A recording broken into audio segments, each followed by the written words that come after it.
What's up, everybody? Welcome to another episode of China Update, where I try and help you guys keep on top of the macro developments coming out of the world's number 2 economy. For those of you watching for the first time, if that is something you might be interested in, and if you want to be just as informed as my clients, maybe consider subscribing. Everyone else, it's good to see you. This is just the midweek episode, shorter than it usually is. There's a couple of developments that happened over the weekend, so I think we should just dive straight in. As always, guys, it's a huge help if you smash the like button. Just hit that little like button. It really does help with the algorithm.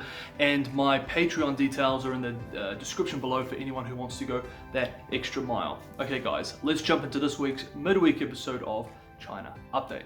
2020 this year was scheduled to be the year that China finally won its war on poverty. This was the timetable that the party introduced over a decade ago, and while you know 2020 has arrived, and it was announced this week that poverty has officially been ended in China right on schedule. Quote, the last 9 impoverished counties, all in southwest China's Guizhou province, have eliminated absolute poverty, the provincial government announced on Monday. Delisting all poverty-stricken counties indicates China has resolved the millennia-old issue of extreme poverty, said Gao Gang, a researcher with the Guizhou Academy of Social Sciences. End quote. Now, has poverty really been eradicated in China?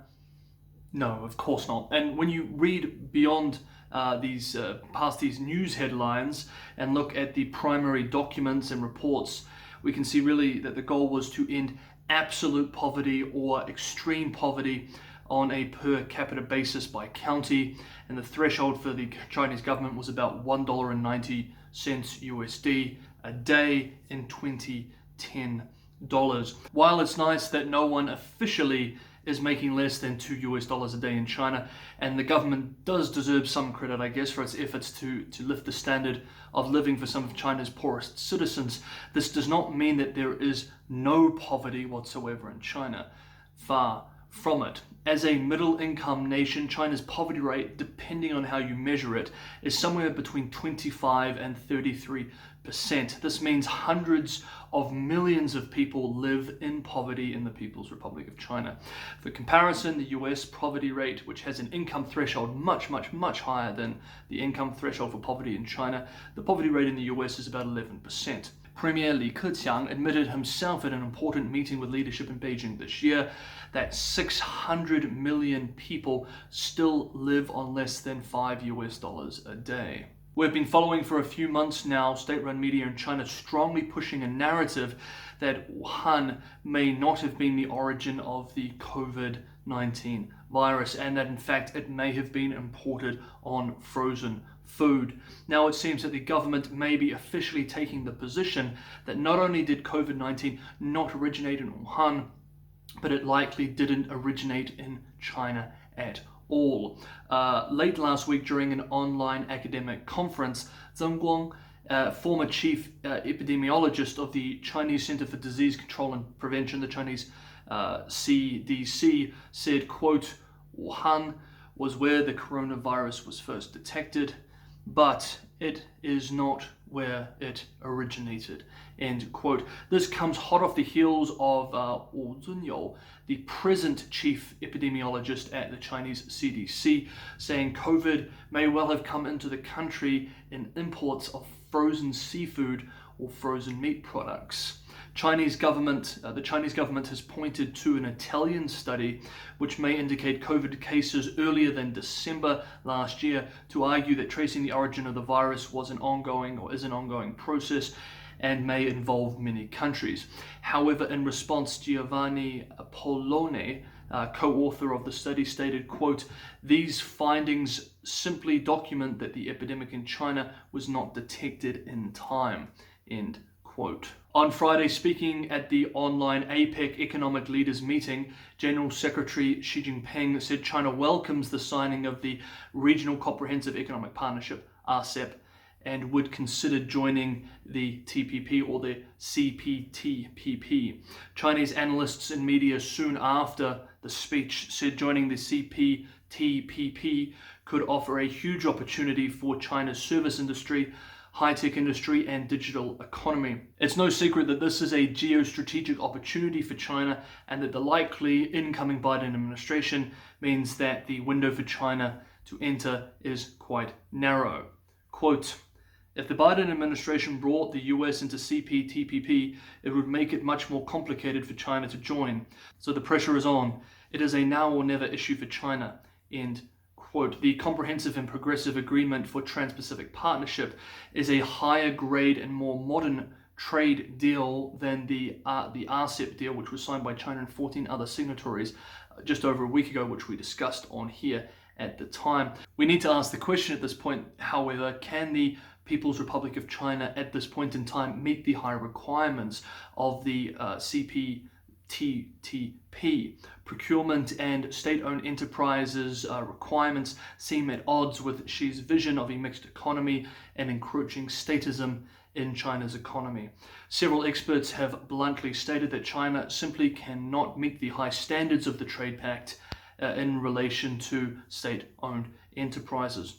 Also, while the trade bloc could bring signatories closer into China's orbit through market access and integration, it offers China no sizable market to sell to. US media is reporting this week that the Trump administration is close to declaring that 89 Chinese aerospace and other companies have military ties, restricting them from buying a range of US goods and technology. Soon after this report, the New York Times also published a story alleging that chips made by the American semiconductor companies Intel and Nvidia have been powering the sophisticated surveillance system in Xinjiang, Western China, since at least 2016. On Monday, US National Security Advisor Robert O'Brien, during a visit to the Philippines, made a speech in which he commented on the South China Sea and the US relationship to the Philippines regarding the South China Sea. He said, quote, "Our mission is we're going to be here. We've got your back. And we're not leaving," end quote.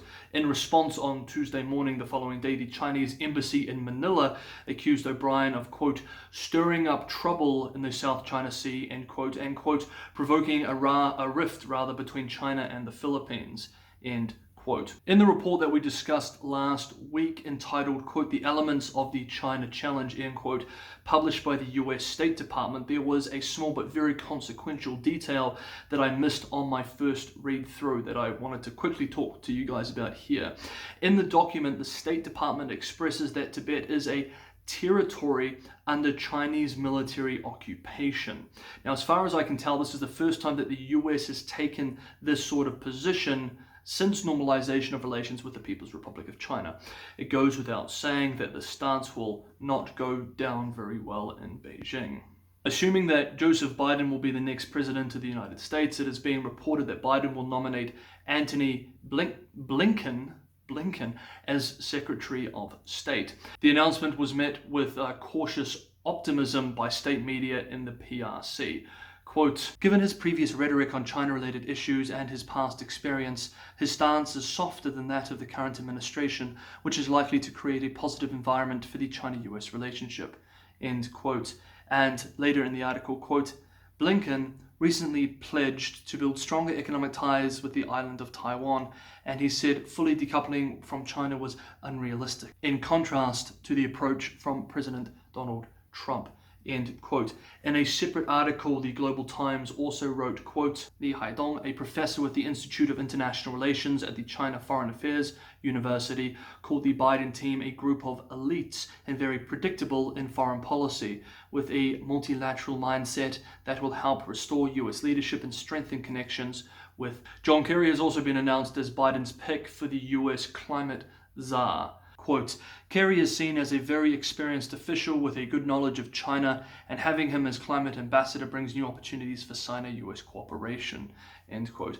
However, there are still warnings in the mainland that the US-China relationship will not see great improvements under a Biden administration.